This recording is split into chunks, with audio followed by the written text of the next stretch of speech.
কতটা অবকাঠামোগত সমাধান হলে 21 ফিট পানিকে আপনি মোকাবেলা করতে পারবেন। ফলে প্রাক প্রস্তুতিটাই আমাদের জন্য অনেক বেশি গুরুত্বপূর্ণ এবং অনেক বেশি জরুরি।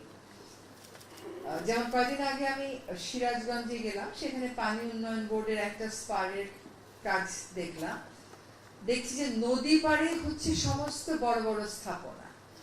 এখন এই স্থাপনাগুলো যে নদী পাড়ে হয়, তারপরে নদী ভাঙে, আর যমুনা তো একটা ভাঙন প্রবণ নদী।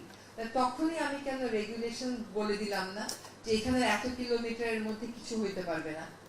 ওই একটা ক্লিনিক বাঁচাতে, একটা হসপিটাল বাঁচাতে সরকারের প্রচুর টাকা ব্যয় হয়ে যায়। তার বিপরীতে আবার অনেক জায়গায় নদী ভাঙলে যদি আমি বলি যে এইখানে একটু ব্যবস্থা নেন, তখন আমাকে হিসাব বলা হয় যে এইখানে যদি নদী ভাঙন হয় সর্বোচ্চ আমাদের ক্ষতি হবে 4 কোটি টাকার, আর নদী ভাঙা আমি ঠেকাতে যাই তাহলে আমার ব্যয় হবে 12 কোটি টাকার। তাহলে হচ্ছে যাদের কিছুই নাই, ছোট্ট একটা ঘর আছে, একটু হয়তো চাষের জমি আছে, ওইটাকে আমরা 4 কোটি 12 কোটির হিসাবের মধ্যে ফেলে দিলাম।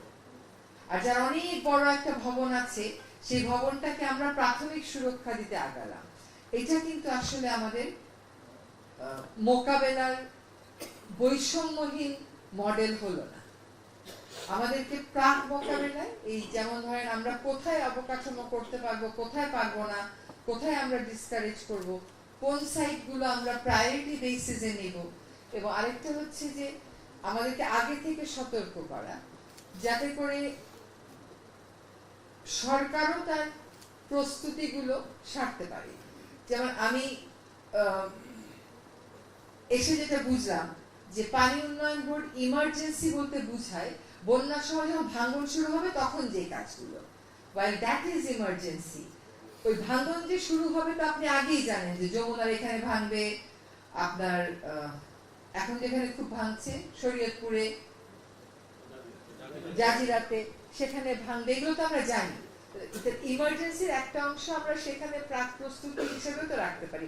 আজকের যে পূর্বাভাস, এইটা রিমোটলি হলেও কিন্তু will help us plan the allocation of our emergency fund.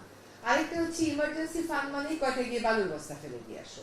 Emergency fund হচ্ছে ইমার্জেন্সি টাকাটা হচ্ছে আরেকটু বেটার খরচ করা যায়, ডিজাইনটা যে আরেকটু বেটার হইতে পারে, এইগুলো আজকে 54 বছরে আমরা শিখলাম না। ইমার্জেন্সি মানেই যদি বালুর বস্তা ফেলে দিয়ে আসা হয়, তাহলে তো আসলে how much can you protect? তাহলে এই যে 530 কোটি টাকা এক অর্থে কিন্তু এটা অনেকখানি জলে যাবে। কিছু জায়গায় হয়তো আপনি ঠেকাতে পারবেন, কিন্তু একটু সিভিয়ার হলে ওটা আর আপনি পারবেন না। তাহলে আর ধর আপনি 230 কোটি টাকা ব্যয় করলেন, ধর 530 যদি আপনি অর্ধেকে ভাগ করেন, অর্ধেক আপনার বালুর বস্তা ফেলানো হয়তো মাটিতেই যাবে, আর বাকি অর্ধেকটা আপনার বাঁচবে। এই স্ট্যাটিস্টিক্সটা আমাকে একটু বের করে দিয়েন তো, যে গত বছর তার আগের বছর ইমার্জেন্সি যে কাজগুলো করেছেন, ইমার্জেন্সি কাজের ফলে কতটুকু আমরা ঠেকাতে পেরেছি আর কতটুকু আমরা ঠেকাইনি। I think we have to really rethink our emergency interventions. I don't think it's proving very very effective. আমি এসে যে একটা কাজ করার চেষ্টা করেছি, আমি এসেই শুনেছি যে রিয়েল টাইম ডেটা নাই আমাদের, আমাদের উজানের দেশ যদি আমাদেরকে না জানায় ভারী মানে কত, তাইলে আমরা বেশিটা জানতে পারি না। ফলে উজানের দেশ যদি আমাদেরকে 2 ঘন্টা আগেই বলে আমি গেট খুলে দেব, 2 ঘন্টা তো আপনি কোনো প্রস্তুতি নিতে পারেন না। 2 ঘন্টা আপনার এখানে নামতে 6 থেকে 8 ঘন্টা, এর মধ্যে আপনার তো ওটা মাঝার কত হইতে পারে। So you may not get enough time to prepare. সেজন্য আমরা ইউকে তে কথা বলেছি, এবং ইউকে তে খুব আগ্রহ দেখাচ্ছে যে ওরা আমাদেরকে সাইট স্পেসিফিক এবং রিয়েল টাইম ডেটাতে অ্যাক্সেস দিয়ে আমাদের সাথে একটা সমঝোতায় যাবে। আমার মনে হয় ওইটা, এবং ওইখানে যদি আমরা একটু ট্রেনিংও নিতে পারি, সক্ষমতা আপনাদের অনেকের বাড়বে। এই যে ডেটাটা হলো, I understand from the presentation যে এইটা will be accessible by the local administration. I think we have to really plan. একটু পানি সম্পদ থেকে যে নোট নিচ্ছেন, বিডব্লিউডির যে নোট নিচ্ছেন, এই যে এফএফডব্লিউসির যে নোট নিচ্ছে, একটু লেখেন যে আমরা ধরেন সেপ্টেম্বর নাগাদ একটা প্রশিক্ষণ আয়োজন করি না কেন, সব জেলা প্রশাসকদের এবং সব বিভাগীয় কমিশনারদের, তাদেরকে আমরা শিখিয়ে দিই যে এটা আপনি এইভাবে অ্যাক্সেস করতে পারবেন, এই সংকেতের মানেই এটা দেখলে আপনি এই কাজটা করবেন। I think we can easily do this. হ্যাঁ, কারণ এটা আমরা নিজেরা খালি বুঝলে তো হবে না, the word has to spread. So I really thank all the organizers. রাইমসের কোনো প্রোগ্রামেই আমার যাওয়া হয় না, আজকেও ভেবেছিলাম আটকে যাব, সৌভাগ্যক্রমে আজকে অন্য উপদেষ্টাদেরও মিটিং থাকার কারণে আমাদের মিটিংটা শর্ট করে I could come here. So FFWC rhymes আজকে যারা সাপোর্ট দিয়েছে, BWDB, আমাদের care for south Asia, world bank, তাদের সকলকে ধন্যবাদ জানাই। জলবায়ু পরিবর্তনের অভিযোজনকে যদি সফল করতে হয়, কার্যকর করতে হয়, আবহাওয়া এবং জলবায়ু সম্পর্কে আমাদের নিজস্ব সক্ষমতা বাড়াতে হবে। এইখানে আমাদেরকে অবশ্যই ইনভেস্ট করতে হবে। রাডার নাই, স্টেশন নাই, এইগুলো কথা তো বলার আসলে কোনো সুযোগ নাই। আমরা অনেক বেশি মেগা প্রজেক্ট সেন্ট্রিক ডেভেলপমেন্ট না করে এই জায়গাগুলোতে যদি আমরা আসল ইন্টারভেনশন করি, আমাদের দুর্যোগ প্রস্তুতিটা আমরা সত্যিকার অর্থে ভালো করে বাড়াতে পারবো। অনেক জায়গাতেই শুনি যে বলে ত্রাণ লাগবে না, সত্যি তো মানুষ আসলে ত্রাণ তো নিতে চায় না, কিন্তু তারপরেও তো ত্রাণ নিচ্ছে। এখন কি করবে, 5 দিন যাবত সে বাসায় যেতে পারছে না। এই যে ফেনীর দুর্যোগটাই দেখে, আমাদের কাছে তো কোনো কুইক ফিক্স নেই। আমরা যদি 105 কিলোমিটারের স্থায়ী বাঁধের কথা বলি, যে প্রকল্পটা আমরা সবুজ পাতায় রেখেছি, এই 105 কিলোমিটারের কাজ যদি আপনি কালকেও শুরু করেন ধরেন, তাহলে আপনার কতদিন লাগবে এই কাজ শেষ করতে? কতদিন লাগবে বলেন? কমপক্ষে 3 বছর। তাহলে একটা জনগোষ্ঠী তো অরক্ষিত রয়েই যাচ্ছে। জলবায়ু পরিবর্তনের পরিবর্তিত বাস্তবতায় একটা জনগোষ্ঠী তো আমাদের অরক্ষিত রয়েই যাচ্ছে। তাকে সুরক্ষা দেওয়ার আমাদের একটা উপায় হচ্ছে আমাদের এই ধরনের এই সতর্ক বার্তাগুলো আমাদের এক্সেলেন্সে চলে যাওয়া।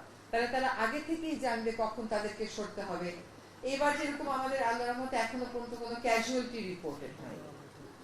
আর এখানে এই যে আপনারা ওয়েদার ফোরকাস্টিং করেন, আমরা বন্যায় অনেক ফোকাস করি, আমাদের না নদী ভাঙনে আরো অনেক স্মার্ট হতে হবে।